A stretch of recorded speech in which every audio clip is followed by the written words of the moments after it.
നമസ്കാരം. Raf talk ഫുട്ബോളിലേക്ക് അവർക്കും സ്വാഗതം. തോൽക്കുമ്പോൾ ക്രിസ്ത്യാനോ റൊണാൾഡോക്ക് ടെമ്പർ തെറ്റുന്നു പറയുന്നത് അൽ ഹിലാലിൻ്റെ കോച്ച് ഹോർഗെ ഹീസസ് ആണ്. പോർച്ചുഗലുകാരനാണ് ഹോർഗെ ഹീസസ്. ഇന്നലെ അൽ നസറും അൽ ഹിലാലും തമ്മിൽ നടന്ന സൗദി സൂപ്പർ കപ്പിൻ്റെ സെമിഫൈനൽ മത്സരത്തിൽ ക്രിസ്ത്യാനോ റൊണാൾഡോക്ക് റെഡ് കാർഡ് ലഭിച്ചിരുന്നു. 86-ാമത്തെ മിനിറ്റിലാണ് റെഡ് കാർഡ് വരുന്നത്. അൽ ഹിലാലിൻ്റെ താരം അലി അൽ മുലൈഹിയുമായിട്ടുണ്ടായിട്ടുള്ള പ്രശ്നത്തിൻ്റെ ഭാഗമായിട്ടാണ് അതുണ്ടായത്. കളിക്ക് ശേഷം ഹോർഗെ ഹീസസ് ക്രിസ്ത്യാനോയുടെ റെഡ് കാർഡിനെ കുറിച്ച് പറഞ്ഞ വാക്കുകൾ ശ്രദ്ധിക്കുക. അദ്ദേഹം പറയുന്നു, റൊണാൾഡോ തീർച്ചയായിട്ടും ഫുട്ബോൾ ലോകത്തെ ഏറ്റവും പ്രധാനപ്പെട്ട താരങ്ങളിൽ ഒരാളാണ്, പലർക്കും റോൾ മോഡലുമാണ്. പക്ഷേ അദ്ദേഹത്തിൻ്റെ കരിയറിൽ അദ്ദേഹത്തിന് അങ്ങനെ അത്രയധികം തോറ്റു പരിചയമില്ല. സോ അത് നേച്ചുറലാണ്. തോൽക്കുമ്പോൾ അദ്ദേഹത്തിന് ടെമ്പർ തെറ്റുന്നു.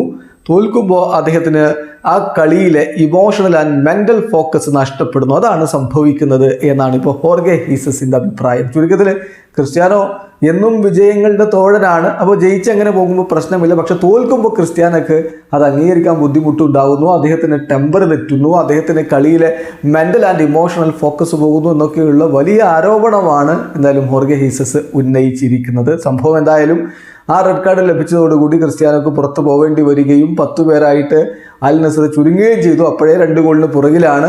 പിന്നെ തിരിച്ചുവരവിനുള്ള ഒരു സമയവും കുറവായിരുന്നു. ഒടുവിൽ സാദിയോ മാനെ ഒരു ഗോൾ അടിച്ചെങ്കിലും അൽ നസർ സൂപ്പർ കപ്പിൽ നിന്നും പുറത്താവുകയായിരുന്നു. വീഡിയോ അവസാനിക്കുന്ന ഫുട്ബോൾ ലോകത്തെ കൂടുതൽ വിശേഷങ്ങളുമായി റാഫ് ടോക്സ്.